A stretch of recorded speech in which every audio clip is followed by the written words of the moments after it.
You know, these global indices are a racket run by fraudsters who are anti-India. And the evidence for that is very clear. Now, in this 2024 Global Happiness Index, they have ranked India below countries like Ukraine, which are in the middle of a war, below Palestine, which has been devastated by war for decades, below Pakistan, where there are riots for food and all kinds of problems. It's a fraud. And I have spoken about this for a long time. There is this global cabal who is anti-India. And for example, on the World Hunger Index, even the latest last year, they have ranked India less than countries to whom we are giving food aid. It's bizarre. Similarly, on Press Freedom Index, this is one of their favorites. They tried to create this narrative about press freedom in India.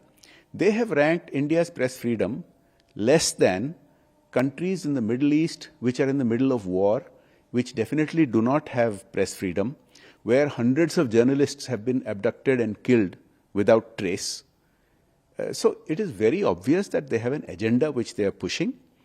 And unfortunately, it is used by people in India, some in the opposition, and other so-called activists who misuse such fake data and fake indices to malign India, to try to malign the nation.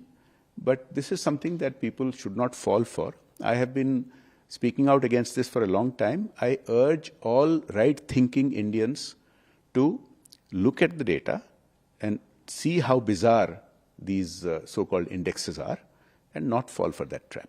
So whatever is the outcome of any rating, whether it is in favor of Bharat or against Bharat, it should be based on facts. So which are the indexes which are showing favorable for India? They are showing that on economic growth. Now, it is a very obvious fact that India is the fastest growing large economy now for many years, when the rest of the world economies are in crisis. It is a fact that 250 million Indians have been brought out of poverty.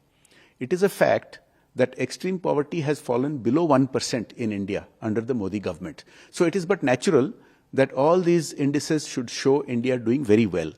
But to those which are showing India negatively, I'm open to looking at them with proper facts and figures.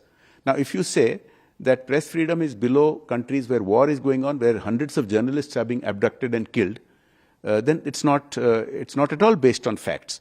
Now, if you say that Indians are less happy than war-torn countries where people are dying in their tens of thousands, and here poverty has decreased dramatically, people's lives have improved, gender ratio has improved, access to education has improved, job opportunities have improved, startups are flourishing, then it's bizarre and it's just not based on facts. Look, there are people who have no shame in talking about Bharat Tere Tukde Tukde, making such slogans, and they are the ones who misuse such so-called global data.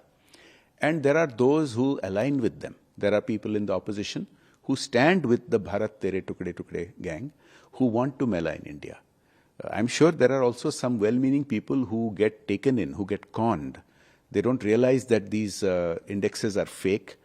But all I am asking them to do is think, apply their mind, and look at the comparisons of the countries that these fake indexes are showing and decide for themselves. So do you think this is a kind of a George Soros kind of a project which BJP has also earlier raised? See, George Soros has been very